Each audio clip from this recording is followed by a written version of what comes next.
坐吧。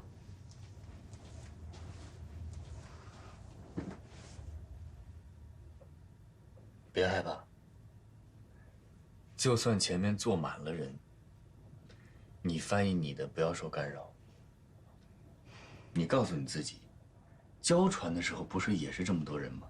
现在只不过多了这么一个同船间而已，没什么大不了。我现在准备放录音了，你先听一遍，我们先来一遍交船，这样你可以闭着眼睛翻。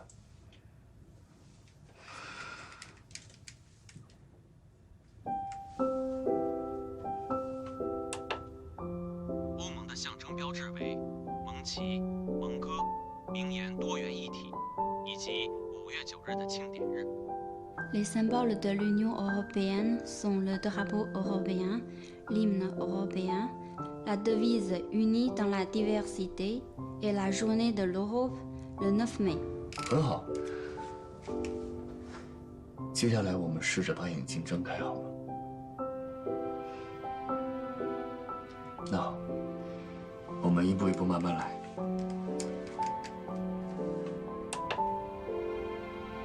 自从欧元正式流通，它就成为了欧盟最主要的标志。欧元是把欧洲人民联合起来的具体的、物质的联系。第3个重要标志，欧洲议会，统一及民主的价值见证。自从1979年来，欧洲议会议员通过普选产生，选举事件被作为欧盟建设的关键时刻之一。此时政治意义的欧盟成为了人民大众的欧盟。Depuis sa mise en circulation, l'euro est devenu un symbole majeur de l'Union européenne. L'euro est le lien concret, matériel, qui unit les peuples européens entre eux. Troisième symbole important, le Parlement européen témoigne des valeurs d'unité et de démocratie. Depuis 1979, les députés européens sont élus au suffrage universel. L'événement est présenté comme l'un des moments clés de la construction européenne, celui où l'Europe politique devient une Europe des peuples. 非常好。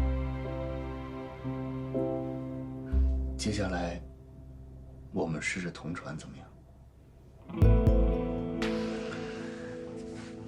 别紧张，别紧张，把眼睛睁开。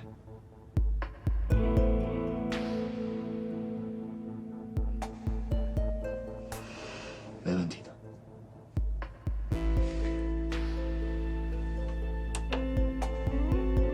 欧盟的象征标志为盟旗、盟歌、名言多元一体， Les 以及5 symboles 月 de 9日的庆典 l'Union 日。 européenne, 自从欧元正式流通，它就成为了欧盟最主要的标志。不行，欧元是把欧洲人民联合起来的具体的。不行，我看到外面我就觉得心慌。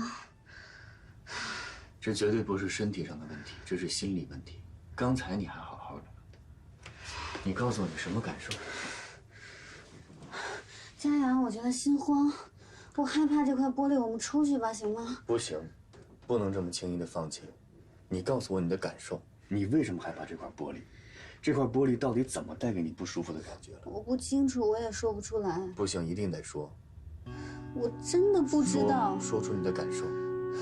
你现在是什么感觉？我就是觉得心慌。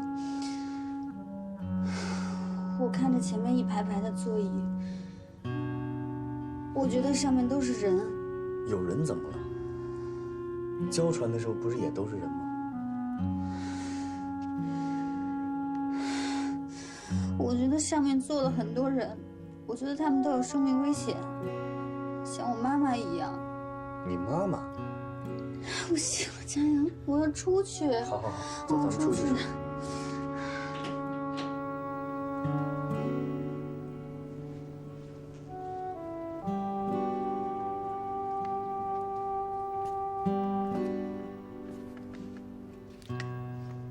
喝口水。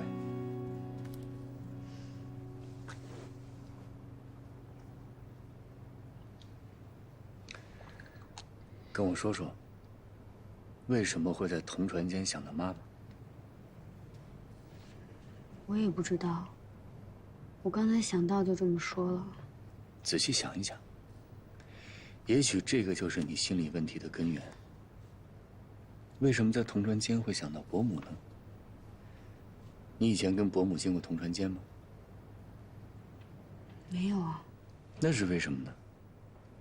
同船间里什么也没有，你从里面望出去就是一排排的座椅，为什么会想到伯母呢？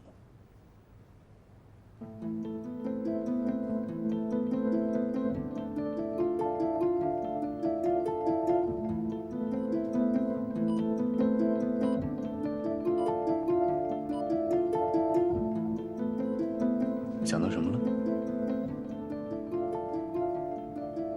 佳言，我好像找到我自己害怕同船间的原因了。我以前只跟你说过，我妈妈得病了，但没跟你说过具体的，对吧？大一那年，我妈妈开始经常会打嗝，我们以为她是犯了肠胃炎之类的肠胃病。后来有一阵，她开始晕倒，我们就把她送到医院。医生告诉我们，她得了海绵状脑部血管瘤。海绵状脑部血管瘤，那不是我哥的研究方向吗？对，我也是后来才知道佳明转研究这个。医生说我妈妈的这个病是长在脑干部位，压迫了中枢神经。如果颅内出血的话，就必须要动手术。就算动手术，也只有50%的成功率。而且就算手术成功，也还是有可能会复发。所以那个时候，我觉得自己整个人都绝望了。我那段时间觉得自己一直处于精神抑郁的状态，所以才想要去看心理医生，才认识了高佳明。没想到你承受了这么多东西。好了，这些事儿都过去了。从今往后，有任何困难，我和你一起面对。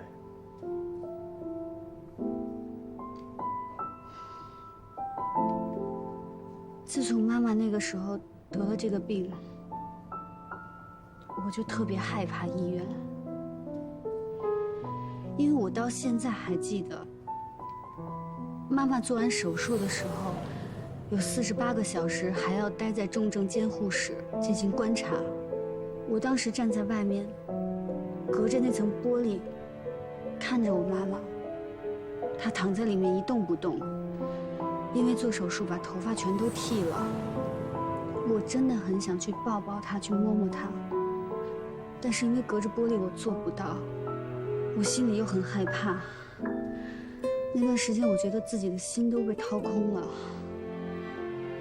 我明白了，这个就是你姓黄的由来。我大学的时候第一次进同船间，我就当时一直心慌，没办法翻译，我就一直想逃避。刚才多亏你一直强迫我待在同船间里，不然我到现在都不知道自己为什么害怕同船。这下好了，问题找到了，我们现在就想办法去解决。如果解决不了呢？如果我就是没办法进行同船呢？你看，你又来。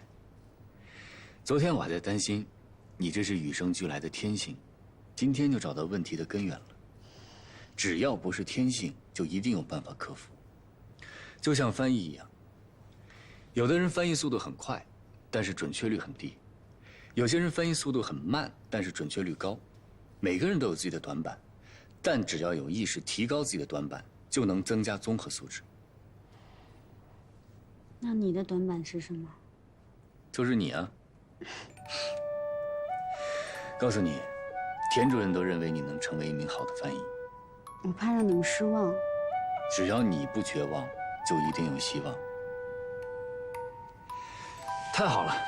看来我这一晚上没睡没有白费，我们有突破性进展。走，带你吃早餐去。你真傻，你怎么真在这儿等了我一晚上啊？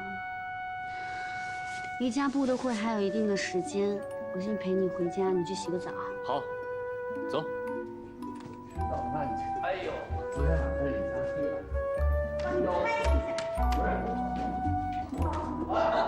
你看人家过。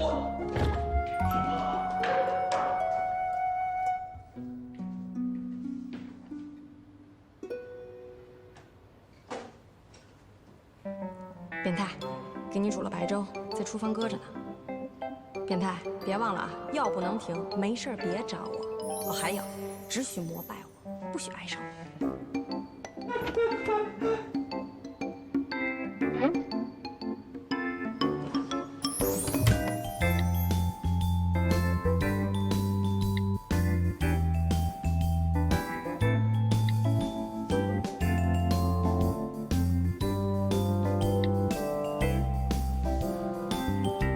喂，你好，帮我找一个可以做饭的阿姨。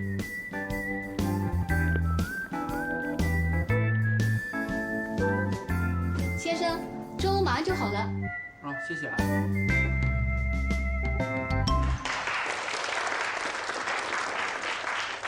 最后，欢迎王储阁下和太太的来访，对你们的慷慨和热情表示衷心的感谢。Bienvenue à vos Altesses. Je vous remercie encore une fois pour votre passion et votre générosité.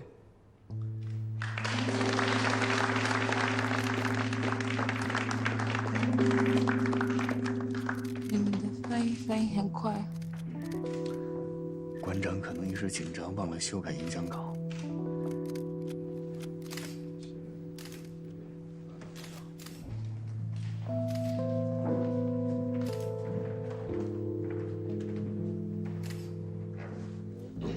Je suis fan de la calligraphie. La culture chinoise me passionne. 我是一个书法爱好者，很喜欢中国文化。我的朋友书法家王梅芳，他非常喜欢家布，今天特地写了一幅字。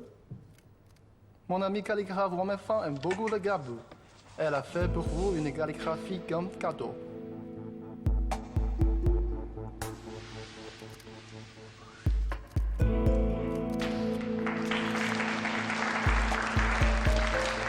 啊，quel beau caractère. À Kaboul, la situation des femmes s'améliore chaque année et pas mal de femmes deviennent artistes. Et je m'engage personnellement à l'amélioration des conditions de vie des femmes. Et pour cette même occasion, nous pouvons profiter pour inviter Wang Meifang à visiter le Kaboul. 好字，在家部，女性的地位也在逐年提高，也有不少女性成为艺术家。她本人也致力于提高女性地位。啊，王梅芳非常尊重女性，她也有很多女弟子。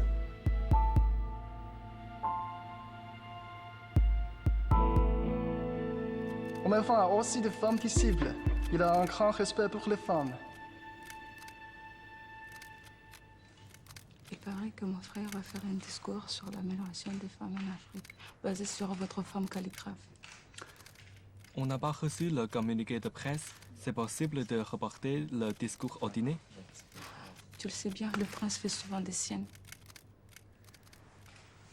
台上出了点误会，王梅芳是个男的，你去跟王子解释一下。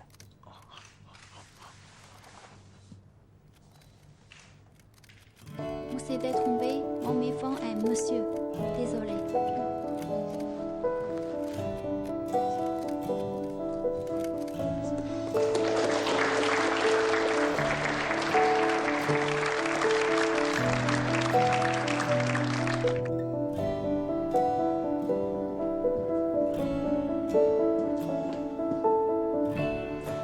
拿到了，还有多长时间？从现在到宴会开始还有3个小时。你们抓紧分，一会儿我过来校对。好。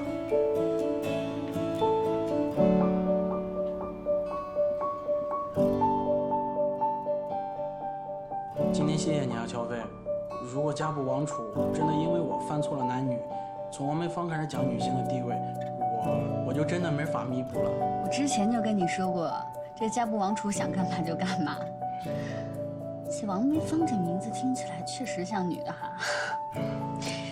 我也是之前翻看记录，听到馆长要去王家求字，提到王太太，我当时就觉得奇怪，所以我特地查了一下，才发现他是男的。一开始我还有点怀疑你，你没必要帮我的。哎，我之前在他身上栽的比你狠，咱们法犯处不能来一个栽一个吧？没事的。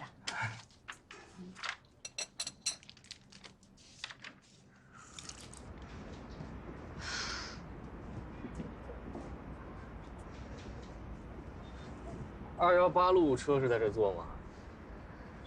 你的车呢？放单位了。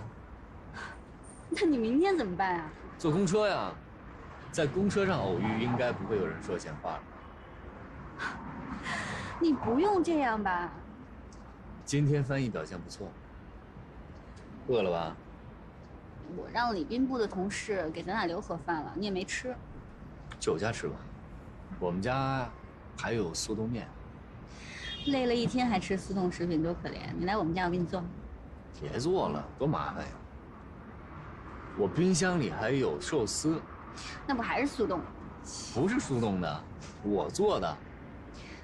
哟，你还会做寿司呢？那是，会做的多着呢。你还会做什么呀？你想吃什么？广东菜、粤菜，啊，不是广东菜就是粤菜啊。川菜。行。日本阿姨，下班前请帮我从楼下日料店打包2人份寿司，还有天妇罗。我半个小时以后到，东西放下你就可以走了。谢谢。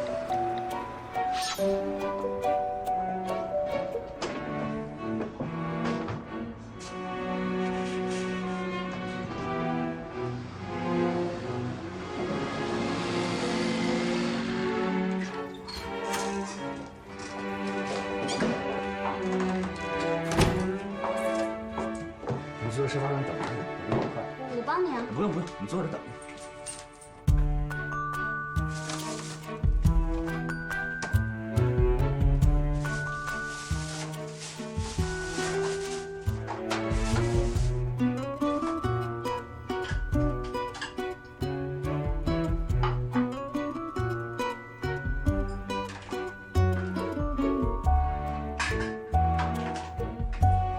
久等久等，饿了吗？简单营养有健康。哎呦，白马庄园呢？你认识啊？喜欢吗？关于这个酒的特色还有历史，我能跟你聊一下午，但是我好像只喝过一次。为什么只喝过一次呢？大部分人都只喜欢拉菲。有品位，有品位吧？像你这种理论家是怎么成为侍酒师的呀？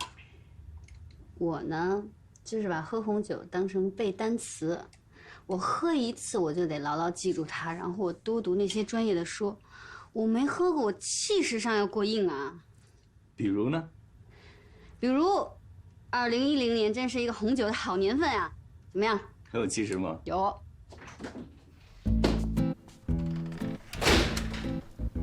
哎呀，刚刚好，刚刚好。店里的人说啊，天妇罗凉了就不好吃了。我把寿司先拿上来，又下去买了这个。你们先吃，我就先走了啊。不懂理论也可以做寿司哈。阿姨，稍等一下。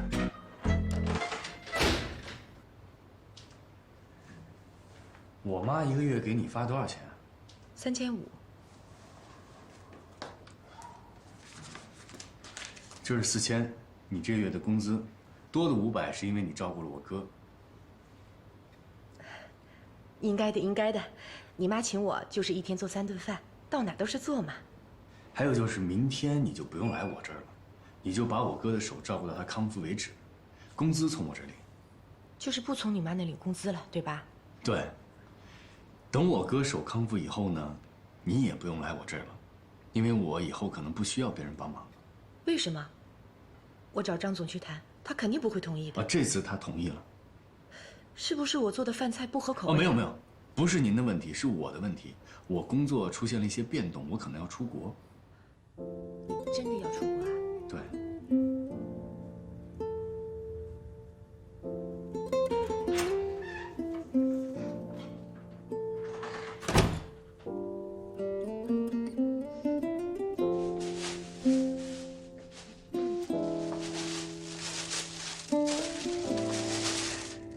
是吧？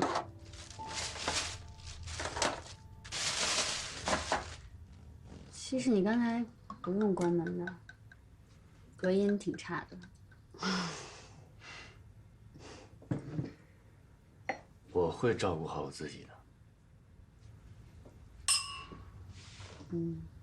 我知道你能照顾好自己，你自己在瑞士生活那么久，肯定可以。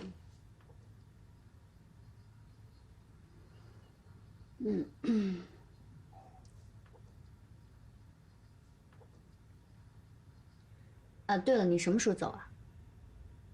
去哪儿啊？外派。嗨，我那么说是为了让那个阿姨心里舒服一点。我不走。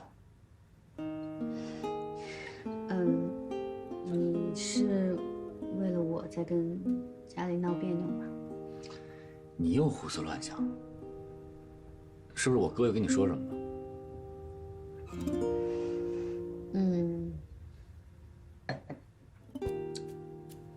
其实我想过，我是你的实习生嘛，你对我好的话，别人会说你是在偏袒；你对我严格，大家也会说你在装什么样子啊这种。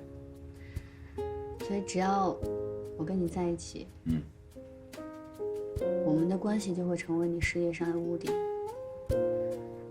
大家会一直拿我跟你在一起这件事情来说事。我不在乎，我也不害怕。我难道还要靠别人怎么说我活着吗？我只会听从我自己内心的声音。对了，跟你说件正事儿。关于你进黑匣子有心理障碍的问题，我咨询了我心理学的朋友，他们还是觉得你这种问题需要正向引导，积极的去面对，还是要多进同传间去练习。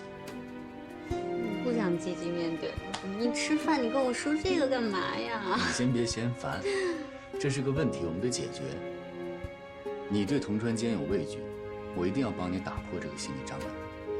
所以，从明天开始，每天我带你进一次同传间。你进去的多了，你自然而然就觉得这是一件很自然的事情，你就不会有这么大的心理负担。起码再听到黑匣子，你不会有这么大的反应。哎呦，别唧唧歪歪了，来，干杯！祝你早日克服同传障碍。我拒绝。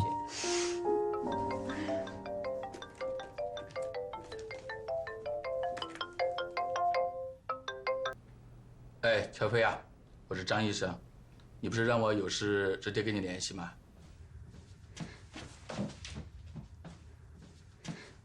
张医生，是不是我妈妈的手？不是的，是今天你妈妈来复查的时候呢，晕倒了，后来呢就恢复知觉了。我带她去神脉检查了一下，还是她的老毛病了，海绵状血管瘤。我记得你跟我说过，你一直想替你妈妈在上海做介入手术。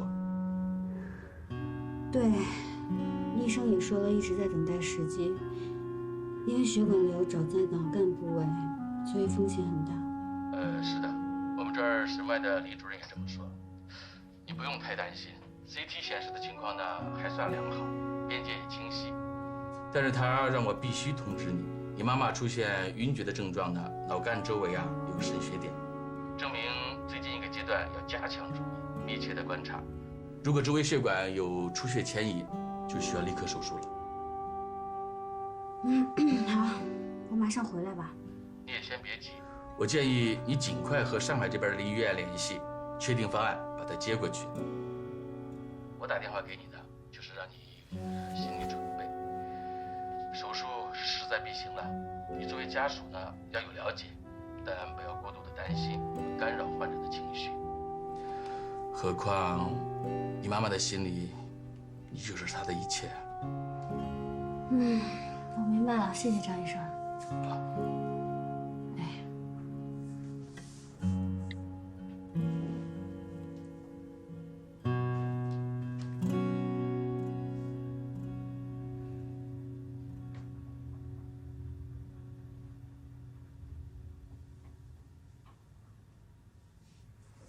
伯母有事儿，还瞒我？隔音不好，你忘了？说什么事儿了？没事儿，不想连累你。我起码可以帮你们联系莫雷，帮你们找医生。你知道吗？我妈妈的病，不是说轻易找一个医生，筹集到了手术费就可以去做手术了。以她的年纪，还有她的病情，要做介入式手术，必须要有最大的把握。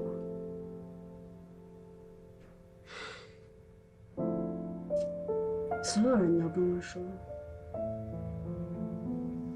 做手术要么成功，要么就是生死一线。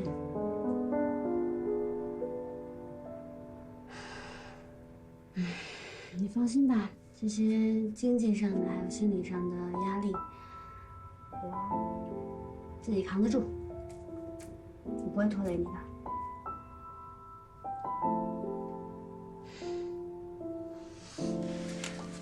阿倩，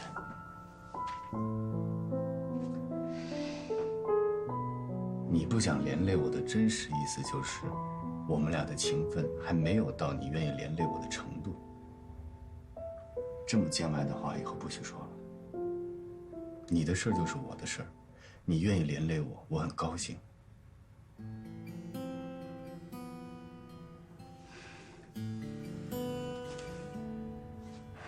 谁？你有没有在想我？怎么一想到你，别害怕，我在这儿，咱们一起想办法。谁？从遇见你那天起，我是不是就深深爱上了你？不管爱你知不值得，我只要简单的快乐。不管是对错的选择，只要爱了就不会割舍。Mon chéri，相信我，如果世界没有了你，爱情就失去所有的意义。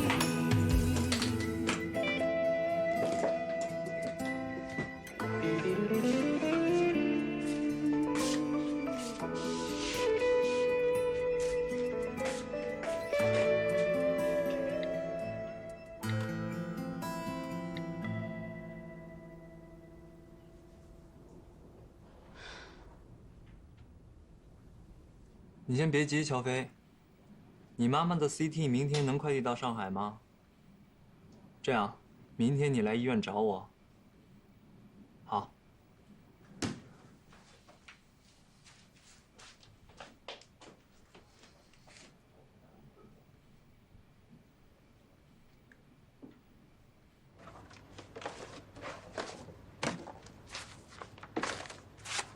你好，佳阳。找什么呢？哎，主任，你有没有印象？上次瑞士劳卫部来交流的时候，有一个叫莫雷的医生。哦，你找他呀？可以去礼宾部问一下嘛。我当时留了他助理的电话，但我现在打过去已经停机了，而且我也问了随行的一些医生，别人说他现在去非洲了。哎呦，这就不好找了。要不你月底去瑞士的时候，可以直接到他医院去问问嘛。月底？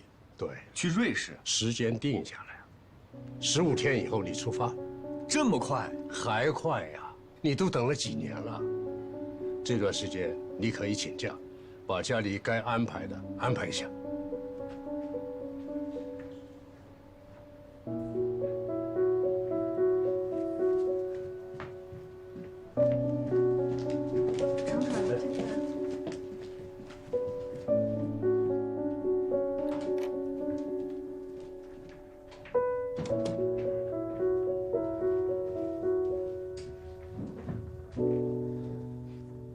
主任，这次能不能别派我去瑞士了？为什么呀？这么好的机会，我家里有点事儿。什么事儿比你的事业更重要？外派的机遇难得，可遇不可求啊。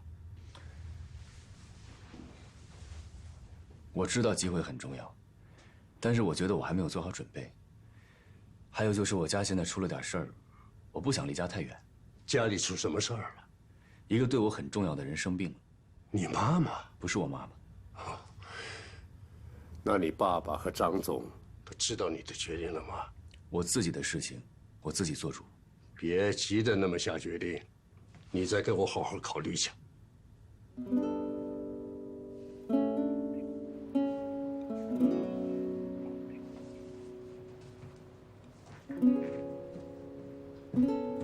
看什么呢？这么入迷？非洲的君主制。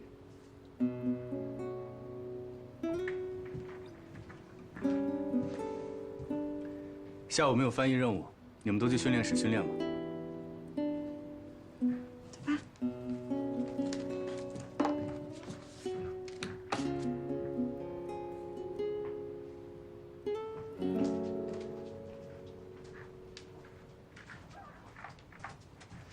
老田啊，我很好，哎，老程他也很好啊，我们家人都很好，你什么意思呀？啊，盼着我们家谁得点病啊？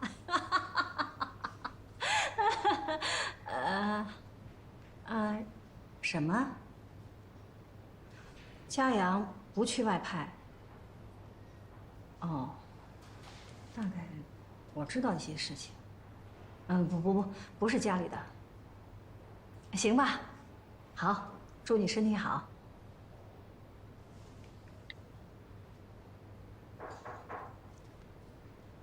进来。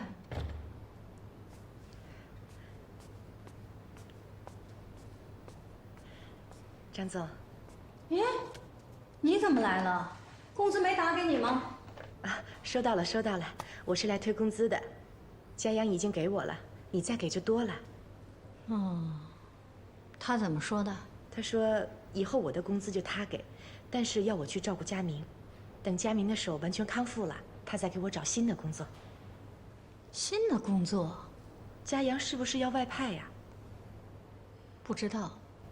我估计大概是他谈恋爱不好意思了。昨天他带回来一个姑娘，长得还挺漂亮的。是不是佳明隔壁的女孩？佳明隔壁住的是谁？我不知道啊。对了，佳明的手怎么样了？他每天练习着缝合，缝个橘子都合不拢，看他挺受罪的。这孩子真是太执着了。这医院里又不是只有他一个外科医生，干嘛这么拼命？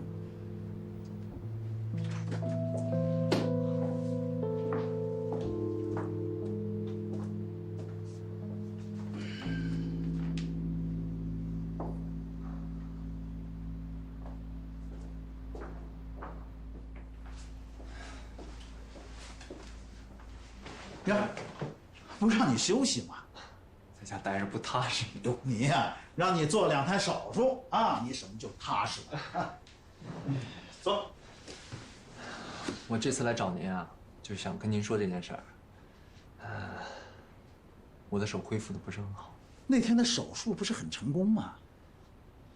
手术的时候吧，可能太专心了，觉得没什么，手术完就不行了。哦，这样，我安排医院的专家给你会诊一下。哎，主任，我想再观察一段时间，毕竟我这伤啊刚好，而且我暂时还不想让别人知道。啊，我明白。主任啊，我其实是有件事求您的。我有一亲戚，他得的是脑干中枢神经区域的血管瘤，一直在等待最佳手术时期了。如果可能，我想请您和莫雷一起主刀。本来呢，我是想带他去瑞士做手术，但是我担心这个飞机啊会对他的颅内压有影响。你担心是有道理的。那这种手术呢，我建议还是在国内做。现在啊，我们国家的医学水平，尤其是临床，那在世界上啊是属于领先的。至于这个主刀医生啊，你也知道，我有一段时间没做过介入手术了。做这种手术啊，最重要的是配合。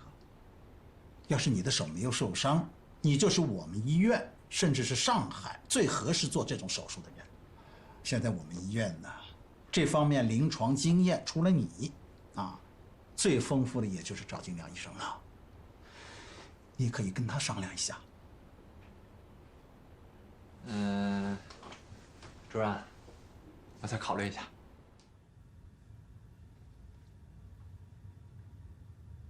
你漏了一句啊！还真是，不像你啊，心不在焉的。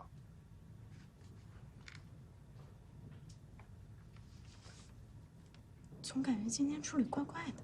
哪天不都这样吗？我去趟厕所啊。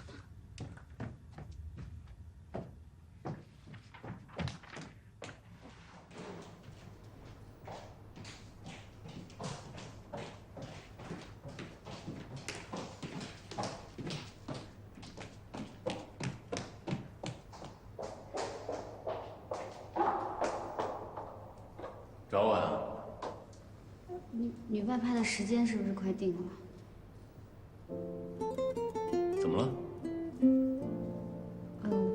我会好好工作的，你不用担心我。如果有假期的话，我去看你。你还要去看我呀？那么好，就为这点事儿冒这么大险跑这儿来？担心你。我有什么好担心的？下班等我。我约了人。谁呀？跟伯母的病有关吗？那是谁呀？比我还重要。就吴佳怡呀，还能有谁啊？我跟他早就约好了。那你们在哪儿？我去接你。还没最后定在哪儿呢，我结束了去找你吧。行。那晚上我在家里等你。快回去。快点。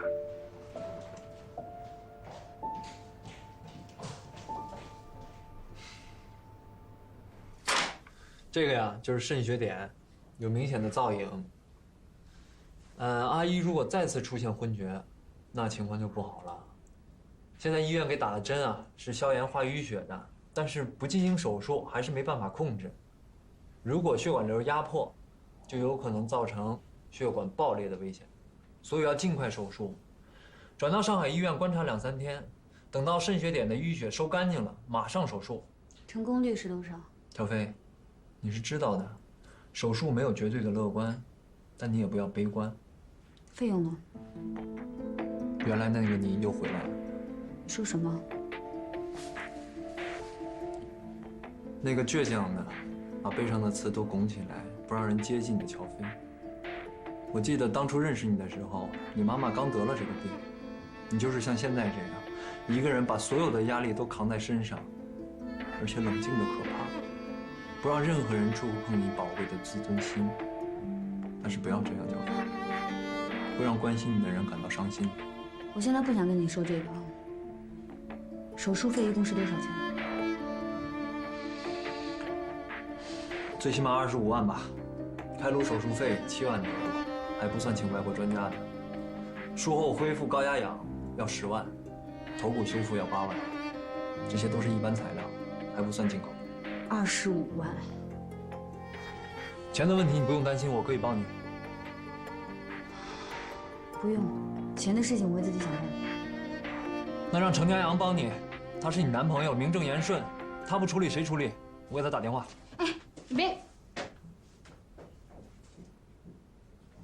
明白了。你没告诉他你来我这儿吧？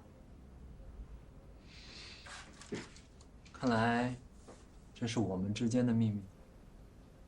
如果我用这个要挟你，你能不能考虑做我的女朋友？你别胡说了，你不是这样的人。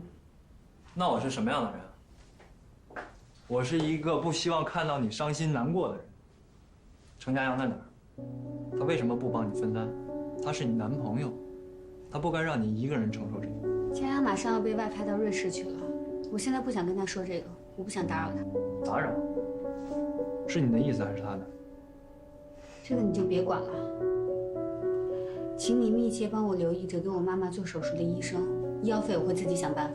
小飞，你知道的，只要你开口，我愿意帮你，什么我都愿意做。佳明，你也知道我的，佳阳是我男朋友，我都不想拖累他。你这种性格的，有的人会认为你太替别人着想，有的人呢，又觉得你太爱逞强。你知道我怎么看吗？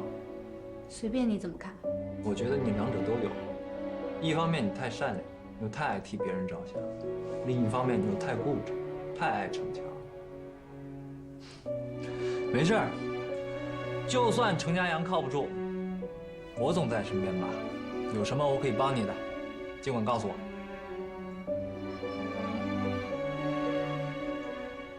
我确实有一件事情，请你一定要帮我。一定。就是关于手术费的事情，请你一定不要告诉佳阳，替我保密。行，但是条件是我来付医药费。医药费我不会要的，我会自己想办法的。你总是这样，记不记得当年你差点害自己得了抑郁症？小飞，自尊心太强是自卑的表现。也许你一直在自欺欺人。你打心眼里知道你和程家阳不是一路人，你们的爱情就像温室里的花朵，一经风雨就会被摧毁，所以你不敢让它经受考验。今天就到这儿吧，我先走。不要再自欺欺人了。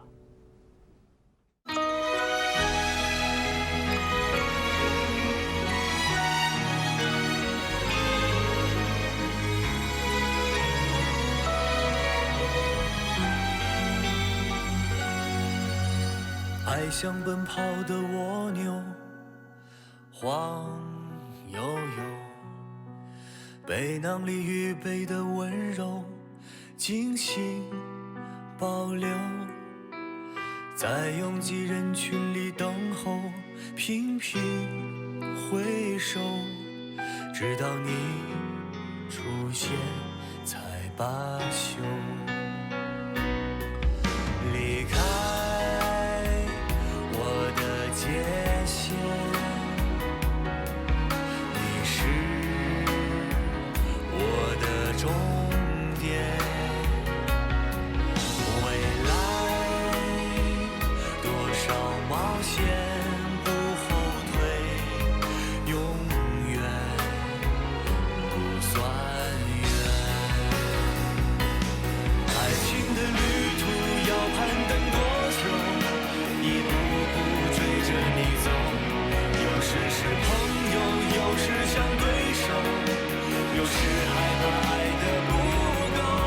慢慢的爱情，慢慢的享受，在追上你以后。